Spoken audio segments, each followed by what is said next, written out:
gente tem alguns desafios pela frente também, meu caro. Definição, por exemplo, de tutela, se é do Estado, se é da União, para concessão, por exemplo, de rodovias principalmente. Alguns projetos que estão na geladeira faz bastante tempo que ainda não encontraram viabilidade, não conseguiram ser modelados de forma adequada para atrair investimento. O que está brecando, talvez, para que esse setor, que já está com muito trabalho em Minas Gerais, tenha mais trabalho ainda, que a gente consiga corrigir os gargalos de infraestrutura, principalmente por aqui? Gabriel, você tocou num ponto central.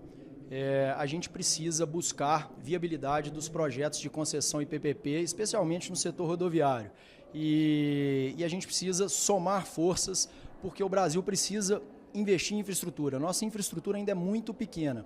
Então, tudo aquilo que tiver viabilidade para que seja transferido para a iniciativa privada, não tenha dúvida nenhuma que quem ganha com isso é a sociedade, os municípios e toda a sociedade. O que falta na modelagem desses projetos para que aí sim a gente atinja um ponto ideal para atrair investimento? Porque o que muitas vezes vemos são obras atrasadas, porque o projeto muitas vezes foi mal desenhado, ou mesmo aqueles pedidos de reajuste dos projetos. O que falta para o modelo ideal acontecer? Infraestrutura é caro de se fazer, né? A gente tem hoje no Brasil 35% de ativos de infraestrutura em relação ao PIB, nós precisaríamos ter 60% o valor dos ativos de infraestrutura em relação ao PIB. Então a gente precisa dessa complementariedade, buscar recursos públicos para atrair cada vez mais recursos privados e, consequentemente, dar mais viabilidade para esses projetos. E aí quando a gente olha, por exemplo, para a carteira, que é bastante extensa, a gente tem um problema de infraestrutura, de alguns gargalos principalmente, de transmissão elétrica, de distribuição de energia, de rodovias, de ferrovias.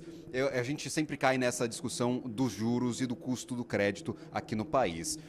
A gente tem talvez algum panorama de quando que isso vai melhorar? Vocês veem à frente uma melhora para que o setor consiga se financiar? Esse patamar de juros ele inviabiliza e atrapalha muito o setor produtivo. Ninguém quer investir com risco quando você tem a opção de manter o capital reservado, então isso inviabiliza muitos projetos. E infraestrutura acaba gerando, ou a falta de infraestrutura acaba onerando o país, onerando o custo dos transportes, onerando o custo Brasil, que é o que a gente diz. Então, Gabriel, o que a gente tem defendido realmente é buscar um pacto de toda a sociedade civil organizada, todo o poder executivo, legislativo, para que a gente possa virar essa chave no médio e longo prazo. Infraestrutura também não se faz no curto prazo, a gente precisa planejar e ter esse pacto para que a gente consiga chegar lá.